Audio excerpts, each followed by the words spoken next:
Nakaposas nang iharap sa media ang Russian vlogger na si Vitaly Dorovetsky. Nakangisi pa siya at may punto pang kinuha niya ang sombrero na hawak ng isa sa dalawa niyang bantay. Binawi rin naman ito agad sa kanya. Ang kanya namang mga daliri, tila may ipinahihiwatig. Hindi rin malinaw kung para saan ang ipinapakita niyang itim na booklet. Tinangka rin niyang kausapin si DLG Secretary John Vic Remulla pero pinigilan siya nito at ng dalawang bantay. Patong-patong na reklamo ang kinakaharap ni Vitaly dahil sa kaliwat kanang pangharas sa mga Pilipino. Kabilang rito ang pagkuha ng video na walang consent at pamamahiya sa iba pang gwardya sa Taguig.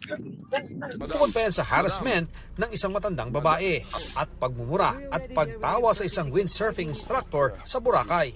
Nang ipakita sa vlogger ang news reports ng kanyang mga ginawa.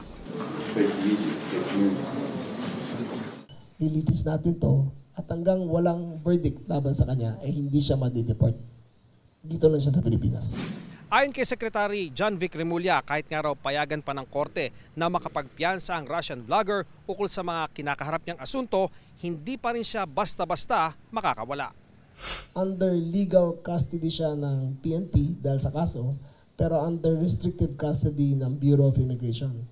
So habang walang hearing, ay doon lang siya muna kasama ang Bureau of Immigration as an undesirable alien. May batas kasi ang Bureau of Immigration na pwede sila mag-hold ng kahit sinong undesirable alien. Hinahanap naman ang kanyang kasama na nagsilbi niyang cameraman. Para sa GMA Integrated News, ako si Ian Cruz, ang inyong saksi. Mga kapuso, maging una sa saksi. Mag-subscribe sa GMA Integrated News sa YouTube para sa iba't ibang balita.